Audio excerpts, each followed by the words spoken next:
acá ya está presente nuestro invitado, Jorge Silva. Me comentaban recién por la cucaracha invisible que se escuchó algo de lo que estábamos charlando recién mientras pasaba el video. Bueno, cosas que pasan. En esta pandemia estamos todos aprendiendo las nuevas formas de comunicarnos, de expresarnos. Pero bueno, sin más preámbulos, para no quitarles tiempo, acá estamos entonces con Jorge. Jorge, ¿cómo estás? ¿Estás ahí? Bien, estoy acá, sí. Ver? Sí, bueno, sí. Jorge Silva es uno de los fundadores de Ten Pines, ¿sí? Una empresa que se dedica al desarrollo de software. Pero no vamos a hacer a larga, te dejo ya que te presentes vos y nos hables de tu charla a la que has titulado Una empresa sin jefe, ¿sí?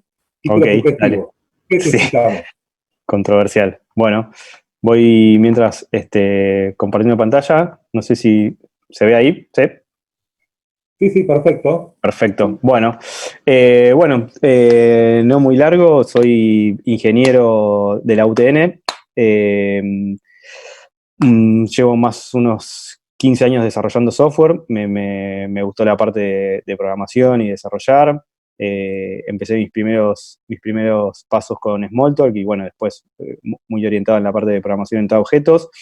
Hace unos 10 años, con otras 3 personas, fundamos una empresa que se llama Ten Pines, que se dedica básicamente al desarrollo de software a medida. Y bueno, también trabajé como docente en la UTN, en la UCA, en la UNCI, en varias universidades, siempre en lo que es programación y ingeniería de software. Y bueno, obviamente también fui dando charlas y conferencias en distintas partes del mundo, principalmente en temas de agilidad y cultura y de organizaciones, ¿no? Sobre Ten Pines, como para que tengan un poco de contexto, la empresa se dedica al desarrollo de software, como decíamos, tiene 10 años de vida, somos unas 85 personas, ¿sí? Pinos y pinas nos llamamos, y tenemos más o menos un 60% de facturación en el exterior. Esto significa que facturamos principalmente en clientes que están en Estados Unidos y Latinoamérica. Tenemos una facturación más o menos de $3 millones, la última facturación, y una rotación de un 3% aproximadamente anual, ¿no? La rotación es una especie de indicador que mide cuánta gente se va de tu empresa. Es un índice interesante para tener en cuenta o para medir un poco la cultura y cuán sano es el ambiente de trabajo, ¿no? Imagínense que en nuestra industria, según lo que mide la cámara de software, está entre un 25 y un 30%, ¿sí? Algunos de los clientes con los que trabajamos son los que están ahí abajo, que pueden ver.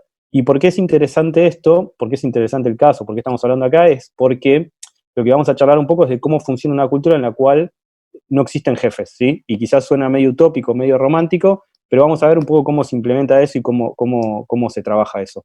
Y lo que nosotros decimos principalmente es que para que no haya jefes y para que se pueda construir una cultura sana, se tiene que basar en la confianza, ¿sí? Y no en un sentido romántico, sino en un sentido en el cual te permita generar mejores resultados, ¿no? Generar un ambiente que te permita, de alguna forma, performear mejor, ¿sí? Después vamos a hablar un poquito más de eso. La primera pregunta que uno se puede hacer es, bueno, ¿cómo se toman decisiones, no? Si no hay jefes, porque los jefes son los que toman decisiones, ¿cómo se toman decisiones en una empresa sin jefes? Una primera respuesta podría ser, si uno está pensando en cómo hacerlo, una primera respuesta podría ser, bueno, se vota, podemos resolver esto con la votación. Acuérdense que somos 85 personas, entonces podría ser la votación una buena respuesta. Y el problema que tiene la votación es que genera una minoría, ¿no? Cuando se vota, alguien gana y alguien pierde, y una idea o un grupo de gente queda no representado en esa votación que ganó, ¿no? Entonces la votación no está tan buena para resolver este tipo de cosas. Otra segunda propuesta, otra segunda idea podría ser la de buscar el consenso, ¿no? El consenso significa que estemos todos de acuerdo en lo que vamos a hacer. El consenso, el problema que tiene es que en grupos muy grandes o cuando hay mucha gente, es muy difícil de llegar a que todos estén de acuerdo en algo. Entonces, la herramienta que se usa en este tipo de toma de decisiones colaborativas es lo que se llama el consentimiento. Y el consentimiento básicamente es buscar una toma de decisión en la cual nadie esté fuertemente en contra, ¿sí? La pregunta que se hace es si alguien no puede vivir con esta decisión o con esta forma de tomar esta decisión, ¿no? Entonces, de repente, si vamos a proponer, bueno, vamos a hacer una mudanza a no sé, a Palermo, vamos a mudar las oficinas a Palermo, la pregunta es, ¿hay alguien que tiene un no fuerte, hay alguien que no podría vivir con esta decisión? Y entonces cuando se hacen esas preguntas se destraban, cuando la pregunta se hace de esa forma, se destraban muchas decisiones que, si buscamos el consentimiento, se trabarían, el consenso se trabarían, ¿no? Y después también, por otro lado, representamos, si alguien dice, sí, yo no puedo vivir con esto, eso se toma como una objeción, y esa objeción lo que se hace es integrarse a la decisión que se está tomando, ¿no? Entonces, de repente yo pregunto esto, ¿alguien tiene problema en mudarse a Palermo? Y yo, en vez de decir, me opongo a eso, digo, sí, pero, o no porque tal cosa, ¿sí? No porque el subte no llega a ese lugar. Entonces, ahí plantea cuál es la objeción, esa objeción se trata de integrar, se trata de ver cómo resolverla, y se avanza con la decisión, ¿sí? Digamos, esa herramienta es una herramienta que surge un poco de la sociocracia, y es una herramienta fundamental para poder tomar decisiones colaborativamente, ¿sí? El siguiente punto que nos surge cuando estamos hablando de toma de decisiones es la información. Para yo poder tomar buenas decisiones necesito información. Entonces, ¿cómo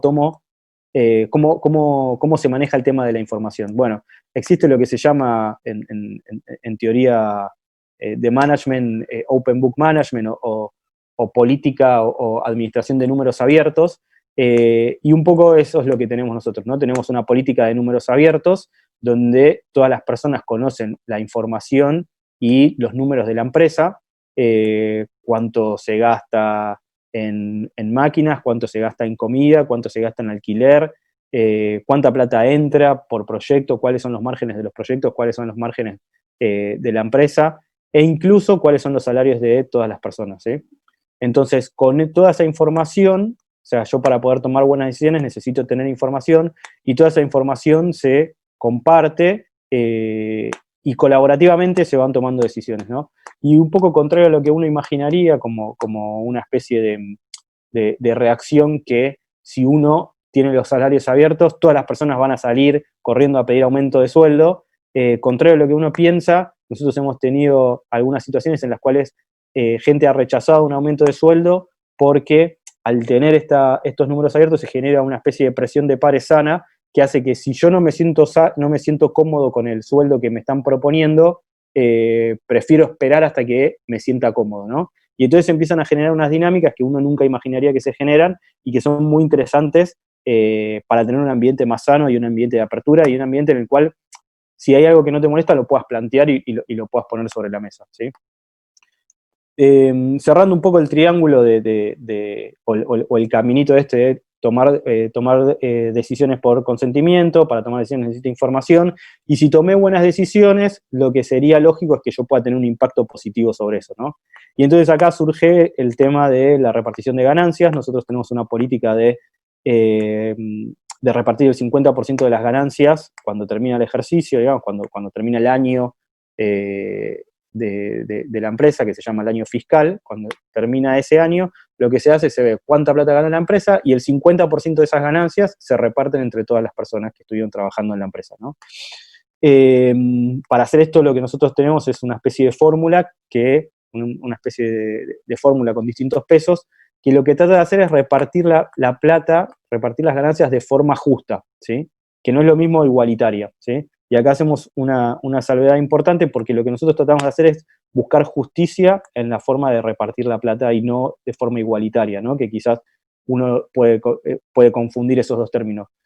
Justo significa que lo que a vos te toca, de alguna forma, representa lo que vos invertiste, o lo que vos pusiste durante ese año. E igualitario sería para todos por igual, ¿no? Y entonces, acá, por ejemplo, una objeción, si fuera igualitario, puede surgir si, no sé, hay personas, por ejemplo, en Tenpines, que tienen 15 años en la industria del software, y hay otras que tienen un año en la industria del software, ¿no? Y entonces ahí esas cosas se tratan de representar para que la repartición sea justa y no igualitaria, ¿sí?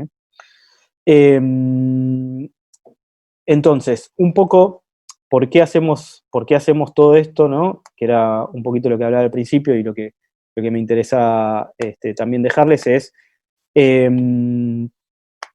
hay distintos estudios, distintos libros, y ahora hay como un auge un poco de esto, que hablan de conceptos como, por ejemplo, el de seguridad psicológica, ¿no?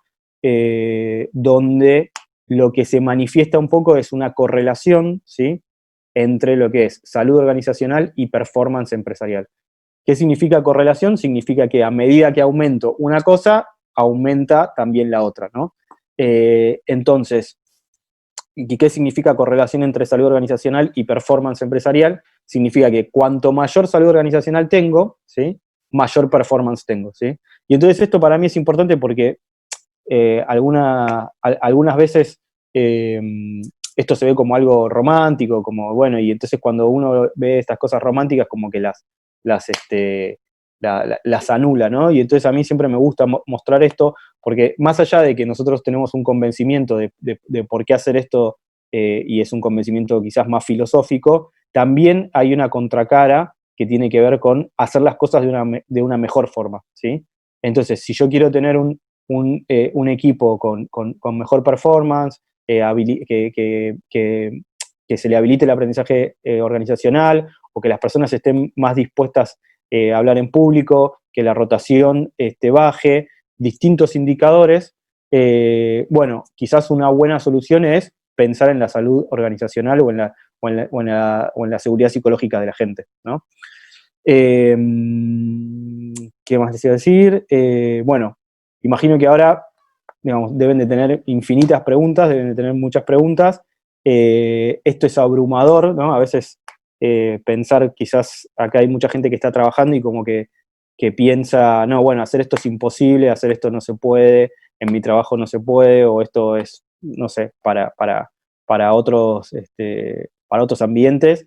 Bueno, un poco mi mensaje final es pensarlo desde la óptica de esta frase de Galeano, que a mí me gusta mucho, que dice que mucha gente pequeña en lugares pequeños haciendo cosas pequeñas puede cambiar el mundo, ¿no? Y un poco el enfoque es eso, ¿no? Es empezar de a cositas pequeñas, a cambios pequeños, ¿sí?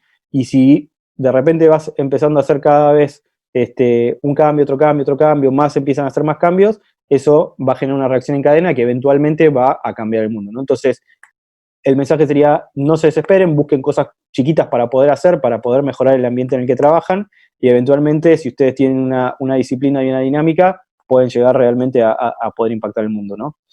Esto es un poco a mí me gusta usar como la analogía esta reacción en cadena, ¿no? En donde yo de repente puedo, a partir de una fichita chiquita, generar ese impacto que mueve esa ficha grande que a priori no me lo imaginaba y que para que pueda llegar a impactar en esa ficha grande tienen que ir pasando varias cositas.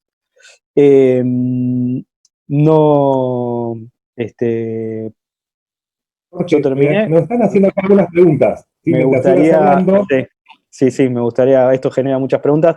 Una última cosa, bueno, dale, vamos con las preguntas y después hago un último comentario. Ok, nos preguntan puntualmente por los conflictos. ¿Cómo manejan los conflictos de este tipo de organizaciones? Bien, bueno, nosotros tenemos muchas instancias de, de reuniones de toma de decisiones, y en esas reuniones de toma de decisiones estratégicas, que son, por ejemplo, tenemos unas mensuales, tenemos una especie de retiro anual. En todas esas instancias lo que vamos haciendo es generando instancias de discusión sobre lo que vamos a tratar, ¿no? Y después tenemos grupos de trabajo donde ahí también se discuten otras cosas, y ahí también se van resolviendo distintas visiones, o se va tratando de integrar las distintas objeciones. Entonces, por un lado, mucho diálogo, se van resolviendo las distintas visiones con mucho diálogo, y por otro lado, después tenemos una especie de programa, digamos, cuando es algo más personal, tenemos una especie de programa que nosotros le llamamos jardineros y jardineras, donde ese jardinero es como una especie de mentor, y ese mentor trata de tener una relación con la persona, de tratar de tener feedback, de ver cómo está viviendo, qué conflictos tiene y ver cómo ayudarlo a resolver. Entonces, digamos, de todas esas formas son las herramientas que tenemos para resolver conflictos. Otra consulta que nos hacen acá es si a la hora de tomar proyectos de clientes también involucran a los empleados en esa decisión. Sí, bueno, algo interesante es que no tenemos empleados, digamos. Ese concepto de empleados, empleado y empleador es como que se borra. Y hay gente que está trabajando, tenemos personas, pinos y pinas, porque nos llamamos así. Y entonces, lo que termina pasando acá es que tampoco, digamos, es una empresa en la cual somos el 90% desarrolladores, ¿sí? Ingenieros, licenciados, licenciadas, técnicos y técnicas. Y la idea acá es que todas las personas participen en la gestión de la empresa. Entonces no tenemos gente de recursos humanos, no tenemos vendedores, no tenemos gente de finanzas, sino más bien nosotros tenemos que involucrarnos y cada uno participar en lo que le interesa, ¿no? Entonces de repente a vos te interesa la parte de recruiting, participás en el recruiting, participás tomando entrevistas, corrigiendo ejercicios, haciendo defensas técnicas.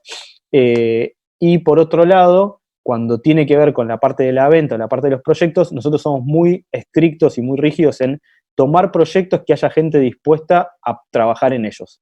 Entonces, si viene un proyecto súper rentable, pero no hay gente que quiera trabajar, no lo podemos tomar. Así que sí, colaborativamente participamos en la toma de decisiones, en la toma de proyectos nuevos, y uno de los primeros pasos que se pone sobre la mesa al momento de tomar un proyecto nuevo es ver si hay gente que está dispuesta a trabajar en ese proyecto. Y si no hay, no se hará, digamos, ¿no? Porque de esa forma nos ahorramos todos otros problemas que pueden venir posteriormente. Bueno, ¿Querés? Sí. ¿Cómo bueno, estamos? tenemos sí un cronograma exigente porque queremos que todos puedan hablar, participar, pero nos quedan 3 o 4 minutitos, así que hacer, como decía recién, un mensaje final, cierre o descartar algún Dale. otro aspecto. Por ¿Querés? ejemplo, te digo algunas, a Sí, ver, de mi decime, parte. decime. Mencionabas que una de las cosas de Ten Pines eran las metodologías ágiles. Tal vez nos puedes decir Sí. algo de eso o lo que vos prefieras. Bueno, podemos charlar un poco de eso, les puedo contar un poco.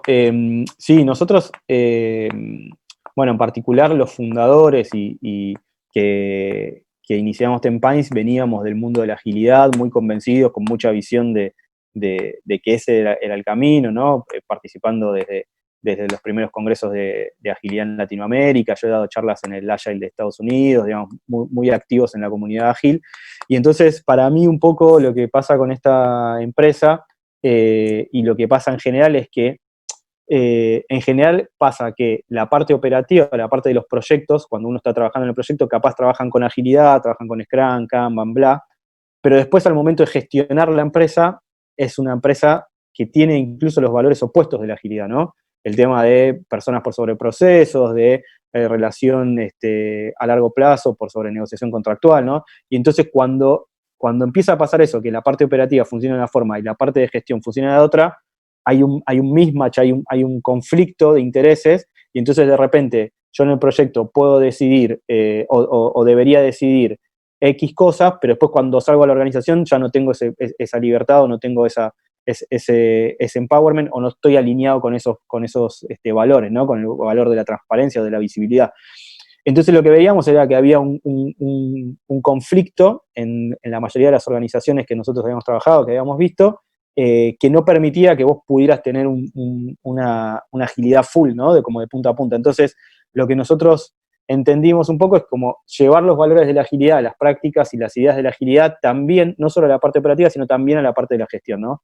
Entonces, nada, si yo digo que le doy mucho valor a la sabiduría de las masas, porque cuando tengo que estimar, por ejemplo, está bueno tener las distintas visiones y tener una buena estimación con distintos perfiles. Entonces, cuando yo tengo que ir a hablar de toma de decisiones, también tengo que ser coherente, toma de decisiones en la organización, también tengo que ser coherente con eso y seguir ese lineamiento, ¿no? Entonces, por eso también llegamos a, bueno, una toma de decisiones colaborativa donde las distintas personas puedan participar. Lo mismo con la visibilidad de la información, ¿no? En la agilidad se pregona mucho eso. Por eso toda la parte visual, de tener el burn and chart, de tener un tablero donde vos puedas ver, que cualquier interesado pueda meterse y verlo. Bueno, lo mismo tiene que pasar acá con la información, ¿no? Digamos, si yo valoro eso en el proyecto, ¿por qué no lo voy a valorar en la empresa? Entonces, nada, yo creo que hay una unión muy fuerte entre la agilidad en la parte operativa de los proyectos y en la parte de gestión. Bueno, eso, no sé, si querés con eso cierro. Lo que me No, gustaría también que se lleven un poco es, eh, creo que acá hay mucha gente joven, mucha gente que está quizás terminando la carrera o, bueno, o empezando, me parece que está bueno que se lleven la idea de que se pueden pensar nuevas cosas, digamos, ¿no? De que no está todo dicho. Que se pueden pensar incluso nuevos tipos de organizaciones, nuevos tipos de empresas, y que también está un poco en la responsabilidad de ustedes exigirlas, digamos, ¿no? O sea, porque uno a veces siempre se queda en, bueno, yo llegué acá y ya esto no se puede cambiar porque esto es así, y no, bueno, uno puede exigir y ustedes están en una posición en la cual pueden exigir y pueden ir formando, y si hay algo que no les gusta, cámbienlo, digamos, ¿no? Entonces me gustaría dejarles ese mensaje, que salgan a exigir y que salgan a cambiar las cosas para definitivamente hacer un mundo mejor y poder cambiar las cosas que no nos gustan y que nos hacen mal. Bueno, Jorge, muchas gracias, gracias por tu presencia.